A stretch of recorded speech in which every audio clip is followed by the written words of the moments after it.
News Tamil கழுகு. ஈரோடு மாவட்டத்துல அதிமுக 2 கோஷ்டியா பிரிஞ்சிருக்கிறது ஜெயலலிதா நினைவு நாள்ல வெளியே வந்திருக்கு. விஜய் ஈரோட்டுக்கு வரப்போ மாவட்ட அதிமுகவை அசைச்சு பாப்பாருங்கிறாங்க.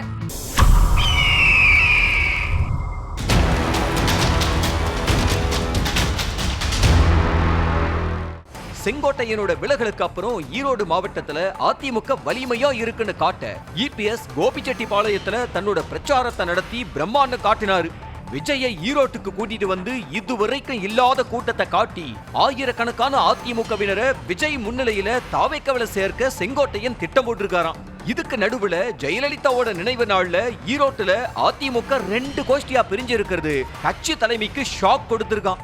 ஈரோட்டுல இருக்கிற பன்னீர்செல்வம் பூங்காவில் இருக்கிற ஜெயலலிதா சிலைக்கு அஞ்சலி செலுத்தப்பட்டுச்சு. இதுல அதிமுகவோட ஈரோடு மாநகர மாவட்ட செயலாளர் KV ராமலிங்கம் தலைமையில ஒரு கோஷ்டியும், மாநகராட்சி முன்னாள் துணை மேயர் பழனிசாமியோட இன்னொரு கோஷ்டியும் தனித்தனியா அஞ்சலி செலுத்தி இருக்காங்க. இதுக்கு பின்னால செங்கோட்டையனோட விலகல் இருக்குங்கிறாங்க. ஈரோட்டுல அதிமுகவை விட தாவேக்கா தான் வலிமையா இருக்குங்கிறத காட்ட விஜய் ஈரோட்டுக்கு வரும்போது அதிமுகவுல அதிருப்தியில இருக்கிறவங்களை பெரிய அளவுல ஒண்ணு சேர்த்து விஜய்க்கு முன்னால தாவேக்காவில சேர்க்க செங்கோட்டையன் திட்டம் போட்டிருக்காராம்.